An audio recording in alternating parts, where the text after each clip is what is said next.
बैठे रहो। नमस्कार दोस्तों, मैं पंकज सिंह आप सभी के अपने YouTube चैनल स्टडी विद प्यार पंकज पे मैं स्वागत करता हूँ। जैसा कि हम पॉलिटी की सीरीज को चला रहे हैं, उसी कड़ी में आज अगला लेक्चर हम लेकर आए हैं। मौलिक अधिकारों की ये आपका तीसरा लेक्चर होगा और स्पेशली इसके पहले हमने समानता का अधिकार जो कि अनुच्छेद 14 से 18 तक और स्वतंत्रता का अधिकार जो कि स्पेशली 19 से 22 तक मैंने विधिवत अध्ययन कर लिया है। अनुच्छेद अगर एक बार हम रिवीजन करना चाहें तो आप एक बार रिवीजन कर लीजिए, साथ ही जो आपने नोटबुक पे नोट डाउन किया है उसको खोलिए और साथ में मैं बोल रहा हूँ, आप मैच करते रहिए। अनुच्छेद 12 जिसमें मौलिक अधिकारों के आधार पर राज्य की परिभाषा दी गई है।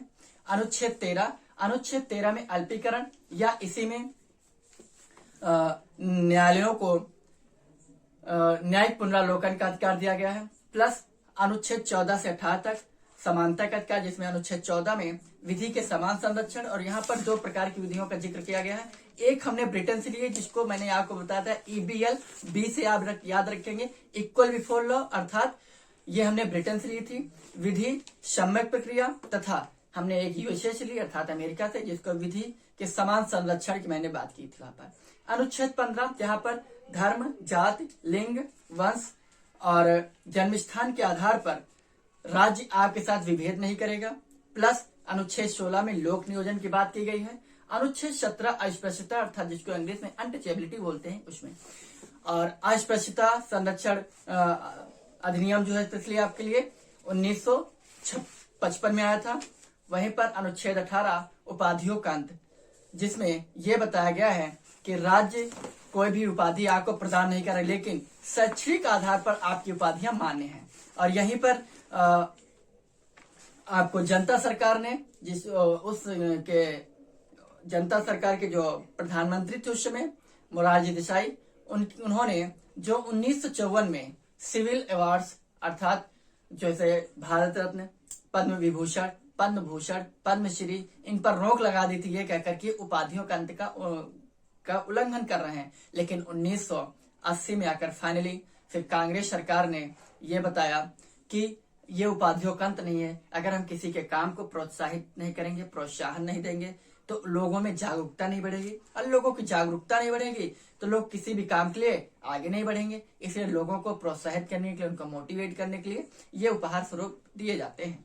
ठीक, फिर उसके बाद अनुच्छेद 19 से 22 जहां स्वतंत्रता का अधिकार हमने पढ़ा था। अनुच्छेद 19 में वाक्य एवं अभिव्यक्ति की स्वतंत्रता, जिसमें मूल संविधान में हमें 7 प्रकार के मौलिक अधिकार दिए गए थे, लेकिन वर्तमान में हमारे पास 6 प्रकार के मौलिक अधिकार हैं। 7 मौलिक अधिकार, 7 जो स्वतंत्रता के अधिकार दिए गए थे, उन 7 स्वतंत्रता के अधिकारों में जो एक समाप्त किया गया था वो था 44वें संविधान संशोधन 1978 के तहत अनुच्छेद 19F या 19(6) के तहत, जिसमें भूमि एवं संपत्ति का अधिकार दिया गया था। तो जो 6 प्रकार की स्वतंत्रताएं हैं आप उनको एक बार सुन लीजिए। 19 फर्स्ट में आपको वाक्य एवं अभिव्यक्ति की स्वतंत्रता, प्रेस की स्वतंत्रता, झंडा फहराने की स्वतंत्रता, पुतला जलाने की स्वतंत्रता, इस प्रकार की कुछ स्वतंत्रताएं दी गई हैं। मौन धारण करना भी एक प्रकार की स्वतंत्रता वाक्य एवं अभिव्यक्ति के अंतर्गत ही आती है। क्लियर। वहीं पर 19 भी, जिसमें शांतिपूर्वक सभा करने का अधिकार दिया गया है। शांतिपूर्वक सभा का तात्पर्य है हथियार वगैरह लेकर आप सभा न करें। वहीं पर 19(3) या 19C, जिसमें आपको संगठन बनाने का अधिकार दिया गया है। ठीक, सभा करिए फिर संगठन बनाइए। सहकारी समितियां भी यहीं पर दी गई, और सहकारी समितियां स्पेशली 97वां संविधान संशोधन 2011 में जोड़ी गई। ठीक, फिर उसके बाद 19(4) या 19D, जिसमें आपको देश के अंदर भ्रमण करने का अधिकार है, आप कहीं भी घूम फिर सकते हैं। फिर उसके बाद 19(5) में आपको देश के अंदर कहीं भी निवास करने का अधिकार दिया गया है। ठीक, फिर उसके बाद 6 में भूमि एवं संपत्ति का अधिकार था 19(6) में, जो कि समाप्त कर दिया गया 19(6) या 19F। फिर उसके बाद 19(7) या 19 आप G बोल सकते हैं, जिसमें आप देश में कहीं पर भी रोजगार के लिए कोई भी आप व्यापार कर सकते हैं। क्लियर। फिर उसके बाद 20 में गिरफ्तारी का संरक्षण की बात की गई है।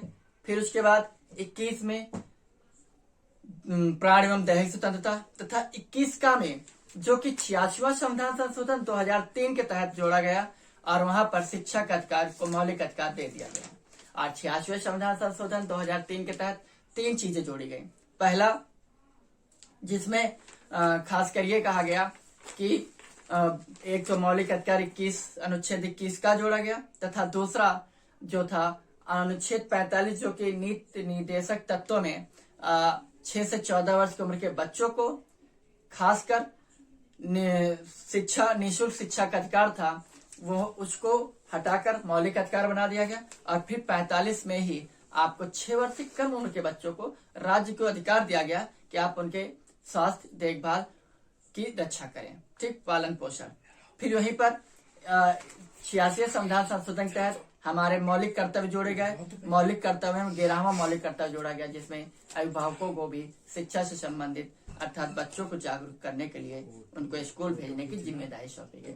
तो उसके बाद 22 में मनमानी, गिरफ्तारी तथा नजरबंदी के विरुद्ध आपको कुछ अधिकार दिए गए आपके संरक्षक ने, ठीक है। तो ये रहा हमने स्वतंत्रता का अधिकार में इतना अध्ययन किया था। आज हम पढ़ेंगे उसी के आगे अनुच्छेद 23-24, जिसमें शोषण के विरुद्ध अधिकार दिया गया है। शोषण के विरुद्ध अधिकार, जिसको इंग्लिश में बोलते हैं right to exploitation, right to against exploitation, अर्थात शोषण के विरुद्ध अधिकार। और शोषण के विरुद्ध अधिकार की जो बात है वो अनुच्छेद 23 से 24 में की गई है। किसमें की गई? 23 से 24 में। आइए देखते हैं। अनुच्छेद 23 की अगर बात करूं तो इसमें मनुष्यों का दुर्व्यापार में बेगार की बात की गई है। दुर्व्यापार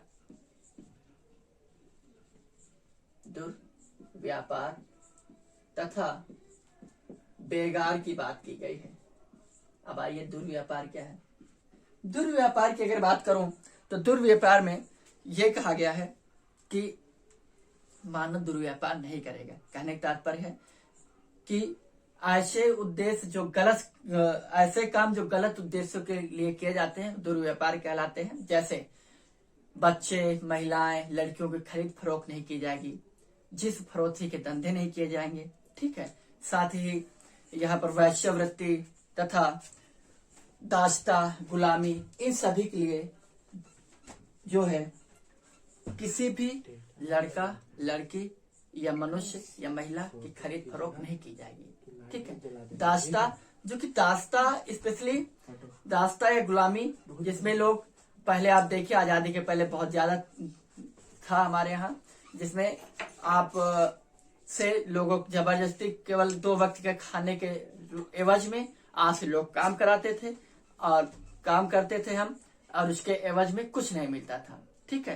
तो ये दास्ता वही गुलामी है। साथ ही दुर्व्यापार, जैसे कि महिलाओं की खरीद फरोख्त आज भी अक्सर ये होता है, काफी लोग पैसे कमाते हैं इससे, तो ये दुर्व्यापार है। लेकिन ये भी कहा गया है कि आप व्यापार कर सकते हैं, आप व्यक्तियों की खरीद फरोख्त कर सकते हैं, लेकिन उसका उद्देश्य सही हो, सकारात्मक हो। जैसे आईपीएल के दौरान जो खिलाड़ी खरीदे जाते हैं वो भी एक प्रकार की खरीद फरोख्त है।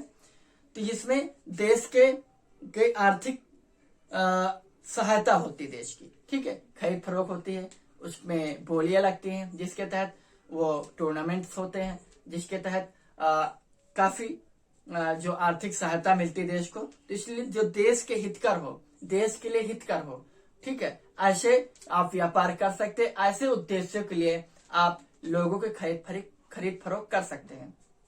वहीं पर आप बेगार नहीं करा सकते। क्या नहीं करा सकते? बेगार। बेगार क्या होता है? बेगार कहने का तात्पर्य तो पहले अगर आप देखें तो जमींदार वर्ग जो था, कुलीन वर्ग जो था, वो जैसे किसी को ऋण वगैरह दे दिया, 1000 रुपए, 500 रुपए दे दिया, तो उसका जो मूलधन था, प्रिंसिपल अमाउंट जो था, वो कभी समाप्त नहीं होता था। उसका जो इंटरेस्ट होता था, इंटरेस्ट चलता रहता था, वो इंटरेस्ट चुकाते रहते थे और उनसे वो काम कराते रहते थे बराबर, ठीक है। जिसके एवज में उनको कुछ भी पारिश्रमिक नहीं मिलता था, उसका वेजेज बिल्कुल नहीं मिलता था, जिसके एवज में उनको सिर्फ अपना परिश्रम देते थे, उस परिश्रम का पारिश्रमिक नहीं दिया जाता था। तो ये भी, इसमें भी रोक लगाई गई। तो इसको बोलते हैं बेगारी या बेगार बोलते हैं, ठीक। तथा मनुष्य बलात्श्रम नहीं होगा। मनुष्य का बलात्श्रम, बलात्श्रम मतलब बलपूर्वक किसी से जबरदस्ती आप काम नहीं करा सकते हैं, ठीक।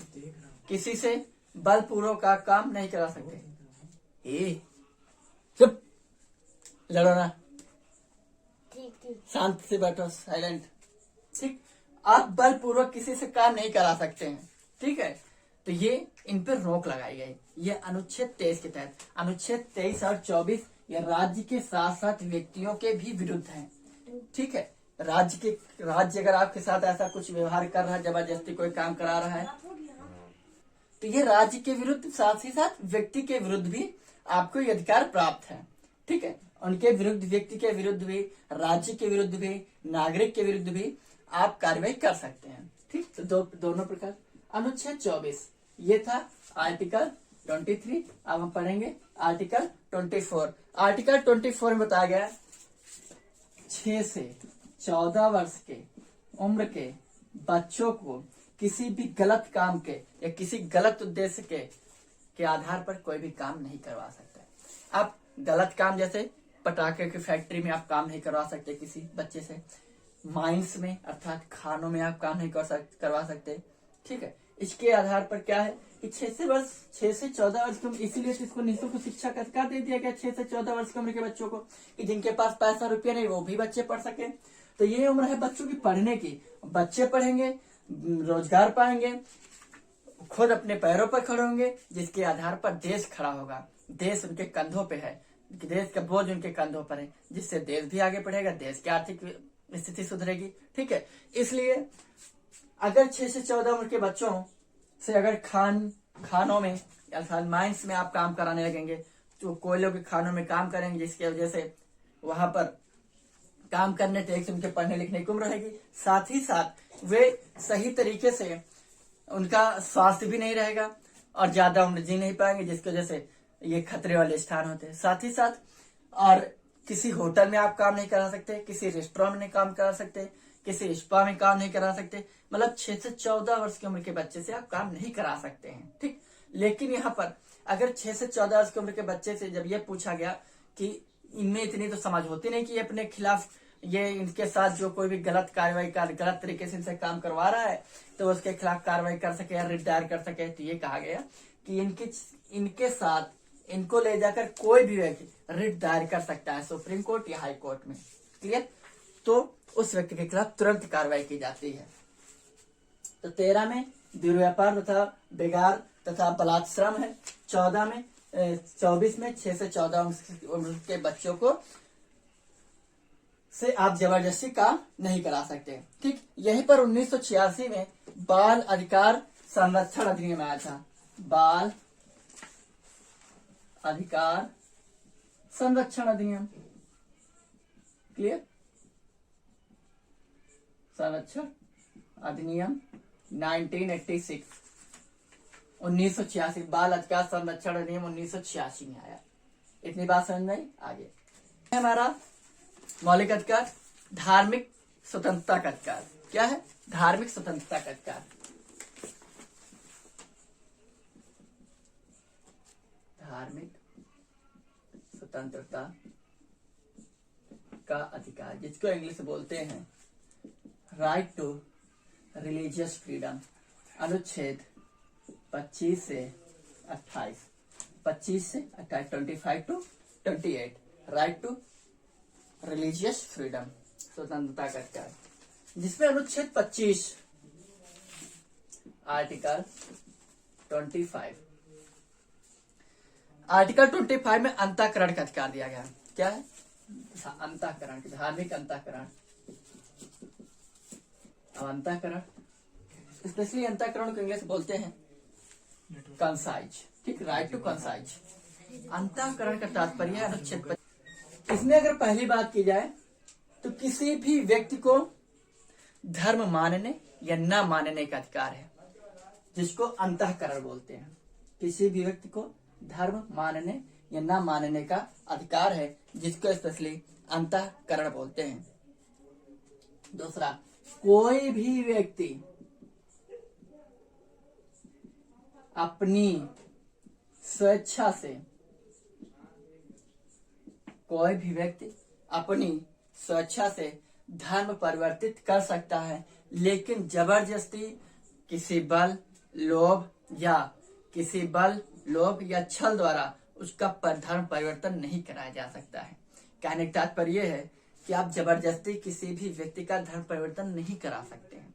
किसी प्रकार का कोई लोभ देकर धर्म परिवर्तन नहीं करा सकते। जैसे कोई मुस्लिम व्यक्ति आए और हम हिंदू धर्म से हैं और हम कहे कि हम आपको सरकारी नौकरी दिला देंगे या आपको कोई डिग्री दिला देंगे जिसके तहत आपको नौकरी मिल जाएगी, या आपके बच्चों की शिक्षा तो फ्री है हमारी सरकार ने, प्लस जो भी कोर्स करने होंगे उनके लिए हम आपको पैसा देंगे, या किसी अच्छे कॉलेज से उनको डिग्री दिला देंगे, या आपको कुछ भूमि दे देंगे, या कुछ रुपया दे देंगे आपके जीवन यापन के लिए, या सारी जिंदगी आपकी अच्छी जिंदगी कटे इसके लिए हम आपको कुछ पेंशन वगैरह बांध देंगे। तो ये सारे लोभ हैं।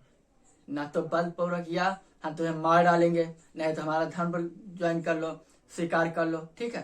तथा छल द्वारा कि किसी प्रकार कोई छल कर रहे, तो इस आधार पर भी कोई भी व्यक्ति किसी का धर्म परिवर्तन नहीं करा सकता है। धर्म परिवर्तन मतलब समझिए, धर्म परिवर्तन अंतःकरण, ठीक। यहीं पर आपको दिया गया है कि आप अपने धर्म का प्रचार प्रसार कर सकते हैं, प्रचार प्रसार कर सकते हैं, चाहे आप मुस्लिम धर्म से हैं, इसमें कोई रोक टेक नहीं कर सकता है, ठीक है। लेकिन धर्म प्रचार प्रसार करने का तात्पर्य कतई ये नहीं कि आप इतना प्रचार करें कि लोगों को तकलीफ होने लगे, ठीक। आप अपना प्रचार प्रसार करिए लेकिन लोगों को उससे तकलीफ ना हो। जैसे आपने देखा कि 2017 में जब उत्तर प्रदेश की सरकार बनी योगी आदित्यनाथ के नेतृत्व में, तो उन्होंने उत्तर प्रदेश में जितने भी मदरसों में या मस्जिदों में जो साउंड लगाकर, हॉर्न लगाकर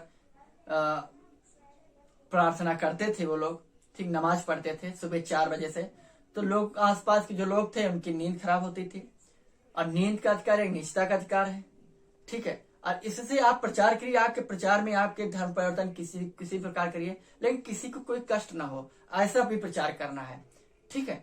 तो जिसकी वजह से सभी मस्जिदों से हॉर्न उतरवा दिए गए, जिसके काफी विरोध हुआ। तो ये बताया गया कि आप धर्म का प्रचार करने का आपको मना ही नहीं है, आप करिए, आप नमाज पढ़िए 4 बजे बजाय आप 2 बजे से पढ़िए, दिन भर पढ़ते रहिए, लेकिन इस तरीके से मत पढ़िए कि दूसरे धर्म के लोगों को तकलीफ हो, ठीक। तो प्रचार प्रसार का तात्पर्य ये है।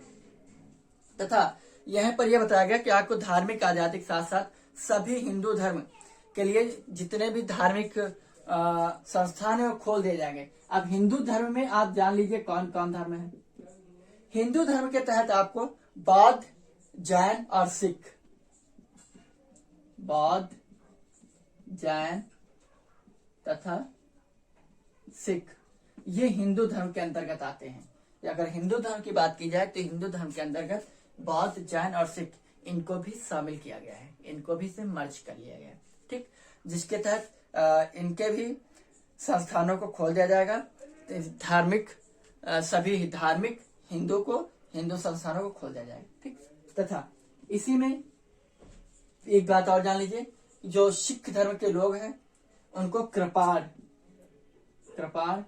धारण करने का अधिकार है, मुसलमानों को दाढ़ी रखने का अधिकार है, ठीक है। और मुस्लिम को तो, हिंदुओं को तो सारे अधिकार हैं, हर प्रकार का अधिकार है, चाहे तो दाढ़ी रख लें या क्लीन कर लें, ठीक है, चाहे टोपी पहन लें चाहे न पहने, कोई भी लोग धारण कर सकते हैं, किसी प्रकार का वेशभूषा धारण कर सकते हैं हिंदू धर्म के लोग, ठीक है। लेकिन ये दाढ़ी रखने, ऐसा नहीं कोई इनकी दाढ़ी पकड़ खींच ले कि कहे धर्म के खिलाफ, नहीं, ये इनके धर्म की, इनके अपने धर्म के प्रति अपनी आस्था है तो दाढ़ी रख रहे हैं, ठीक है। तो ये सारी चीजें हैं अनुच्छेद 25 में। तो अनुच्छेद 25 में ये बहुत पूछा जाता है कि सिखों को कृपाण धारण अर्थात चाकू या तलवार धारण करने का अधिकार किस अनुच्छेद के तहत दिया गया है, वो अनुच्छेद 25 के तहत दिया गया, ठीक। किसके तहत दिया गया? अनुच्छेद 25। अब देखते हैं अगला अनुच्छेद 26। अनुच्छेद 26 में धार्मिक कार्यों के प्रबंधन की जानकारी दी गई। धार्मिक कार्यों के प्रबंधन की बात की गई है। किसकी बात की गई है? धार्मिक कार्यों के प्रबंधन की। आइए देखते हैं धार्मिक कार्यों के प्रबंधन। धार्मिक कार्यों के प्रबंधन की स्वतंत्रता, ठीक। अनुच्छेद 26, ठीक है। आइए आर्टिकल 26, ठीक। आइए इसके तहत यह बताया गया है कि कोई भी किसी भी धर्म का व्यक्ति हिंदुस्तान में चल या अचल संपत्ति का अर्जन कर सकता है और प्रशासन भी कर सकता है अपने धर्म के लिए प्रचार प्रसार करने के लिए। आप जैसे आप देखिए हिंदू धर्म में देखिए नौ दुर्गा के पूजा पाठ होते हैं या भंडारा होता है, कोई कुछ कर रहा है तो आप उसमें चंदा उसमें अनुदान दे सकते हैं। तो वही चीज यहाँ बताया गया है कि आप चल या अचल संपत्ति है, कुछ लोग देखिए भूमि दान कर देते हैं, सोना चांदी दान करते हैं। तो आप कोई भी धर्म का व्यक्ति स्पेशली वो चल अचल संपत्ति धार्मिक या प्रशासनिक कार्यों के लिए उसका उपयोग कर सकता है। 25 और 26 को जो आजादी प्राप्त है वो कुछ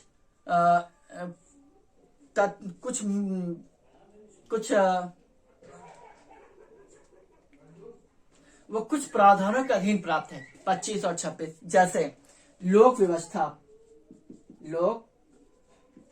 अर्थात पब्लिक ऑर्डर व्यवस्था, लोक व्यवस्था तथा अब लोक व्यवस्था का तात्पर्य है जैसे कि मान लीजिए आपको ताजिया निकालना है, इसमें आप ताजिया भी निकाल सकते हैं, ठीक है।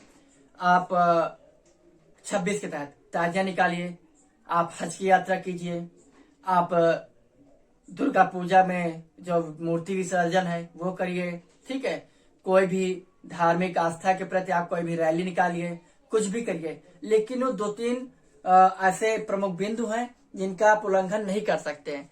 एक तो लोक व्यवस्था अर्थात जैसे ये पता चले कि आज के दिन आपको दुर्गा विसर्जन किया जाना है या मुस्लिम धर्म की हज यात्रा निकालनी है या उनको ताजिया निकालना है, इस आधार पर और ये पता चले कि इस रूट से राष्ट्रपति निकलने वाले, प्रधानमंत्री निकलने वाले हैं या राज्यपाल निकलने वाले हैं, तो वो अनाउंसमेंट हो जाता है, आप उस रूट से नहीं जा सकते, अपना ताजिया लेकर अपने धाम पर जाए। ये लोक व्यवस्था है, ये पब्लिक ऑर्डर के तहत है, क्योंकि उनकी जानमान का खतरा है और वो देश के सर्वोच्च पदाधिकारी हैं। इस आधार पर आप लॉ एंड ऑर्डर को ही मेंटेन रख के चलेंगे, लॉ एंड ऑर्डर के खिलाफ आप नहीं जा सकते हैं, ठीक। दूसरा सदाचार अर्थात मोरालिटी। अब बात सदाचार में क्या है? सदाचार की बात यह है कि यहाँ पर ऐसे आपको रैली कोई भी निकालनी है धार्मिक, आप ताजिया निकाल रहे हैं, आप हज जा रहे हैं, हज यात्रा निकाल रहे हैं, आप दुर्गा पूजन में जा रहे हैं, विसर्जन में जा रहे हैं, गणेश मूर्ति के विसर्जन में जा रहे हैं, लेकिन यहाँ पर किसी दूसरे धर्म को नुकसान नहीं पहुंचाना है, ठीक है। दूसरे लोगों को समस्या न हो। यहाँ पर सदाचार का तात्पर्य ये है कि अगर हमारे यहाँ देखिए कि जब गणेश विसर्जन होता है, दुर्गा मूर्ति का विसर्जन होता है, तो हम अमीर वगैरह, गुलाल वगैरह, रंग वगैरह काफी उड़ाते हैं। तो दूसरे धर्मों को इससे अगर तकलीफ है तो आप उनके खिलाफ, उनके साथ ऐसा बर्ताव ना करें कि जिससे किसी को नुकसान पहुंचे। सदाचार तक पर यही मोरालिटी को स्पेशली आपको ध्यान देना है। इस आधार पर भी आपको रोका जा सकता है कि अगर कोई भी दूसरे धर्म का व्यक्ति आके खड़ा हो जाए कि आप आप अपने धर्म के प्रचार प्रसार करने के लिए और हर्षोल्लास मनाने के लिए, आनंद में जीवन करने के लिए आप दूसरे धर्म को नुकसान पहुंचा रहे हैं या उनकी आस्थाओं के खिलाफ जा रहे हैं, तो इस आधार पर आपको रोका जा सकता है। दूसरा है सार्वजनिक स्वास्थ्य। सार्वजनिक स्वास्थ्य क्या है? हेल्थ। सार्वजनिक स्वास्थ्य या हेल्थ का तात्पर्य है यहाँ पर कि जैसे कोरोना काल था, कोरोना काल में आप देखिए एक दूसरे से मुलाकात करना बंद कर दिया गया। ईद आई, ईद को पब्लिकली नमाज पढ़ने के लिए मना कर दिया गया कि आप अपने घर में नमाज पढ़िए। गले नहीं मिलना है क्योंकि कोरोना क्या है, एक छुआछूत की बीमारी थी, वायरस युक्त बीमारी थी, जिसमें एक व्यक्ति के वायरस अगर फैलेगा तो कई सारे लोगों को संक्रमित कर सकते थे। और आपने देखा कैसी भयावह स्थिति हमारे देश में थी। हमारे देश के साथ साथ अन्य दुनिया भर के देशों में ये सिचुएशन क्रिएट थी, वो भयंकर सिचुएशन क्रिएट थी उस कोरोना काल में, जिसको कोविड-19 के नाम से बीमारी को जाना जाता है। तो उस आधार पर आप किसी भी धर्म के हैं, ना तो आप गले मिलेंगे, ना ही आप हाथ मिलाएंगे और 2 गज की दूरी पर रहेंगे। तो ये कहा गया जब आपको गले नहीं मिलाना है, आपको हाथ नहीं मिलाने देना है, तो इस आधार पर आप भीड़ इकट्ठा ना करें, क्योंकि जितना ज्यादा लोग इकट्ठा होंगे उतना तेजी से वायरस फैलेगा। तो इसलिए आप अपने घर में रहें। तो आप देखिए यहाँ पर स्वास्थ्य को ध्यान में देखते हुए इसको, आपका अधिकार है कि आप नमाज पढ़िए, कुछ भी करिए, लेकिन आपको रोक दिया गया। तीन आधार पर यह अनुच्छेद 25 और 26 को रोका जा सकता है। 25 और 26 दोनों, ठीक है। 25 एंड 26 बोथ आर्टिकल्स, ठीक। मैंने बताया था शुरू में, संसद आपके अधिकारों को कंसाइज कर सकती है, ठीक है, उनको कम कर सकती है। क्लियर। आगे अनुच्छेद 27। अनुच्छेद 27 में कहा गया है किसी विशेष धर्म की उन्नति के लिए आप कर नहीं वसूल सकते हैं। किसी विशेष धर्म की उन्नति के लिए टैक्स नहीं लगा सकते हैं, लेकिन आप शुल्क वसूली कर सकते हैं, शुल्क ले सकते हैं। तो क्या बताया गया, किसी विशेष धर्म की उन्नति के लिए, किसी विशेष धर्म की उन्नति के लिए कर अर्थात टैक्स नहीं लगाया जा सकता है। क्लियर। आइए देखते हैं इसमें खासकर बताया गया है कि स्पेशली जो राज्य है वो संचित निधि से भी किसी विशेष धर्म के लिए पैसा खर्चा नहीं कर सकती, लेकिन संचित निधि से पैसा निकालकर सभी धर्मों के उत्थान के लिए उपयोग कर सकती है। आगे बात समझिए, आप यहाँ पर टैक्स नहीं लगा सकते, या कि स्पेशली कोई टैक्स आपने लगा दिया भैया कि आज से हम गृह टैक्स स्पेशली और हम बढ़ा रहे हैं, या टोल टैक्स और बढ़ा रहे हैं, ये बढ़ा हुआ जो भी टैक्स है जो आएगा ये मुस्लिम धर्म के उत्थान के लिए, ईसाई धर्म के उत्थान के लिए, सिख धर्म के उत्थान के लिए हम उपयोग करेंगे। तो आप किसी विशेष धर्म के लिए टैक्स नहीं लगा सकते। हाँ, लेकिन शुल्क वसूली का प्रावधान है, क्योंकि ये कहा गया है कि शुल्क जो लगाते हैं धार्मिक संस्थान, उससे उनके जो काम काज है, उनके जो सांस्कृतिक काम काज है, धार्मिक कार्य है, उनको मैनेज करने के लिए, उनके प्रबंधन के लिए जो पैसा लगता है उसके लिए वो शुल्क वसूली कर सकते हैं किसी भी रूप में, ठीक। लेकिन टैक्स नहीं लगाया जा सकता है। आगे बात समझने, आर्टिकल 26 नहीं था, या 27 था, सॉरी, आर्टिकल 28। आर्टिकल 28 में आइए देखते हैं।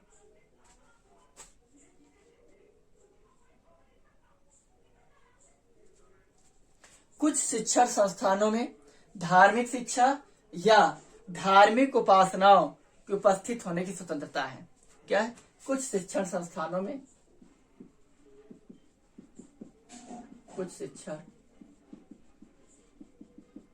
संस्थानों में, कुछ शिक्षण संस्थानों में धार्मिक शिक्षा, धार्मिक उपासना, धार्मिक शिक्षा या धार्मिक उपासना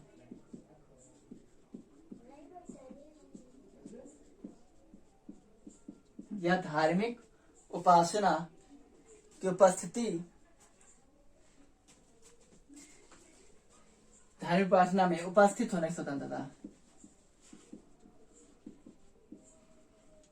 उपस्थित होने की स्वतंत्रता।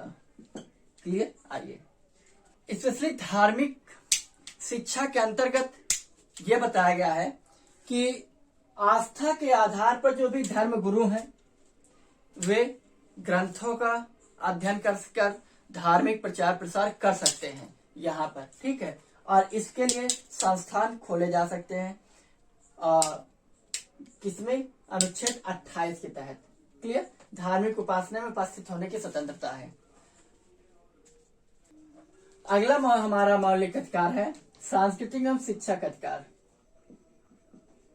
सांस्कृतिक एवं शिक्षा का अधिकार, ठीक। अनुच्छेद 29 से 30 में ये बात की गई, सांस्कृतिक एवं शिक्षा का अधिकार। इसमें अनुच्छेद 29 जो है 29, इसमें स्पेशली अल्पसंख्यक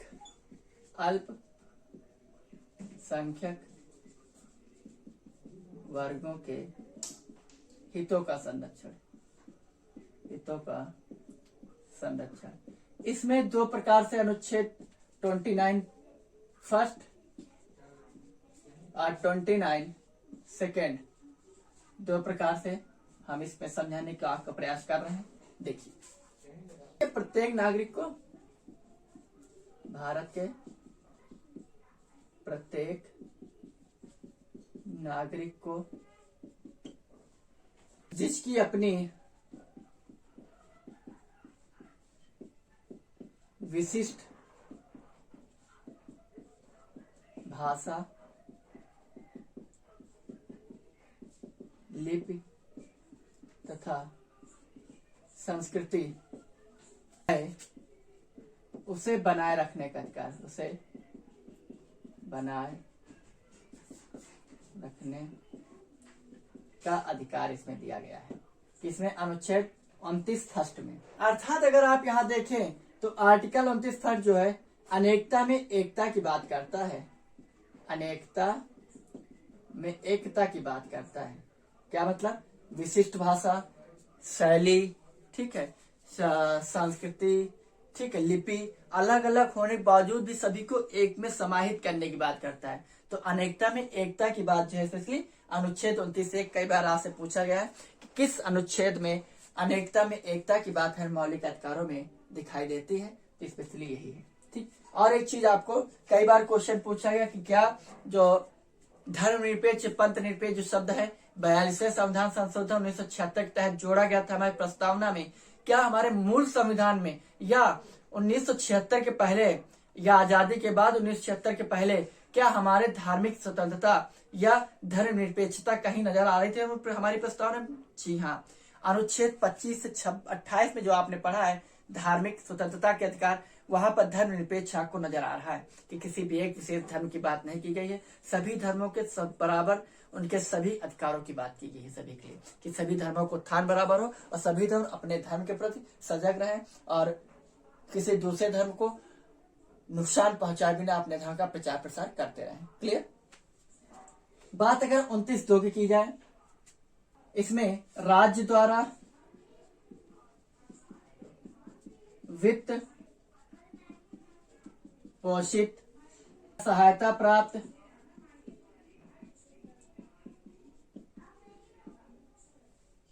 शिक्षण संस्थानों में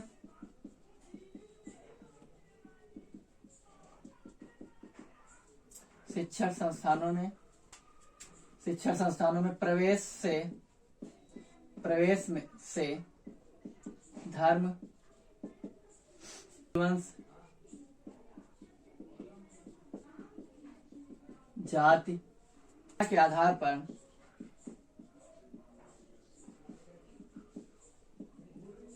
तथा भाषा के आधार पर वंचित नहीं किया जा सकता है, वंचित नहीं किया जा सकता है। समझ गए? अर्थात किसी भी शैक्षणिक संस्थानों में, सरकारी संस्थानों में वित्त पोषित राज्य द्वारा किसी भी शैक्षणिक संस्थानों में किसी भी व्यक्ति धर्म, जाति, मूल वंश, भाषा के आधार पर उनको वंचित नहीं किया जा सकता। कहने का तात्पर्य यह है कि किसी भी, मान लो किसी सरकारी स्कूल में कोई मुस्लिम बच्चा गया या किसी कॉलेज में कोई मुस्लिम बच्चा गया, तो प्राइमरी स्कूलों में कोई बच्चा गया तो टोपी ओपी लगा कर गया, तो वहां बच्चे उसको परेशान कर रहे हैं, उसको टोपी खींच ले रहे हैं, फाड़े डाल रहे हैं, उसको पढ़ने नहीं दे रहे हैं।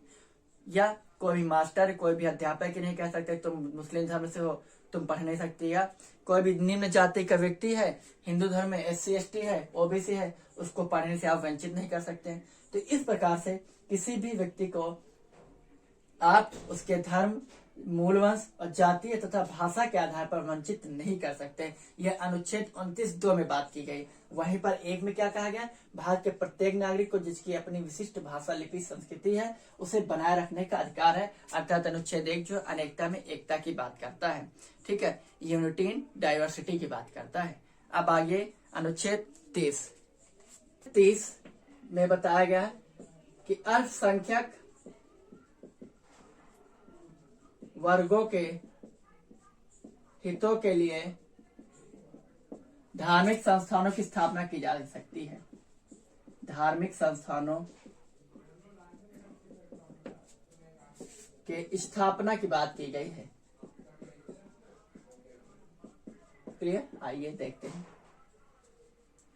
अब जैसे मैंने आपको बताया कि 29 में आप धर्म, जाति या मूल वंश के आधार पर आप भेदभाव नहीं कर सकते, लेकिन अगर उन्हें कोई बच्चे नहीं जाना चाह रहे हैं कि भाई वहां में मुझे परेशान किया जाता है, या सिख धर्म कोई बच्चा है वो किसी ने उसको परेशान किया, उसने उसके पास कपार था, उसने कपार भोग दिया, तो ये क्या है, काफी नुकसान, काफी संस्कारहीनता यहाँ नजर आ रही है। ठीक है, स्वतंत्रता के खिलाफ जा रहे हैं। तो इस आधार पर अनुच्छेद 23 में कहा गया है कि इनके उत्थान के लिए इनके धार्मिक संस्थानों की सहायता सरकार करेगी। जैसे कि आपको बताया गया था, अभी मैंने आपको बताया कि 27 में 28 में सरकार मदद नहीं करेगी किसी धार्मिक संस्थानों में, लेकिन 30 में कहा गया कि ऐसे धार्मिक संस्थानों के अल्पसंख्यक वर्गों के हितों के संरक्षण के लिए सरकार जो है धार्मिक संस्थानों अर्थात उनके धर्म के उत्थान के लिए उनके शैक्षणिक संस्थानों की मदद करेगी। यहाँ पर लेकिन इस मदद में ये कतई नहीं कहा गया है कि आप मदरसों में आप ऐसी शिक्षा दें, धार्मिक शिक्षा के आड़ में आप हिंदू धर्म या हिंदू देश के या हिंदुस्तान के खिलाफ बच्चों में हिंसा भरें। ठीक है, या हिंसा को उकसाने वाली शिक्षा दे, ऐसी शिक्षा नहीं देनी है। अगर आप ऐसी शिक्षा दे रहे हैं धर्म की आड़ में, तो आपके धार्मिक संस्थानों को नष्ट कर दिया जाएगा। ठीक है, तो अनुच्छेद 23 में क्या कहा गया, अल्पसंख्यक वर्गों के धार्मिक संस्थानों की स्थापना की बात की गई और इसमें सरकार इनकी मदद करेगी। तथा आप यहाँ पर एक चीज जान लीजिए, हमारे संविधान में अल्पसंख्यक शब्द का उल्लेख नहीं किया गया है। ये नहीं बताया गया है कि इसमें से अल्पसंख्यक की परिभाषा नहीं बताई गई, अल्पसंख्यक हम किसको मानेंगे। ठीक है, तो ये हमारे संविधान में परिभाषित नहीं है। तो आज के लिए इतना ही। आप सभी का बहुत बहुत धन्यवाद। तो प्लीज कमेंट के माध्यम से जरूर बताया करें कि लेक्चर कैसा रहा, और आप सभी लोग इसको ज्यादा से ज्यादा शेयर करें और ठीक है, और लोग इसका लाभ उठा सकें। तो आप सभी का बहुत बहुत धन्यवाद। Thank you. जय हिंद, जय भारत।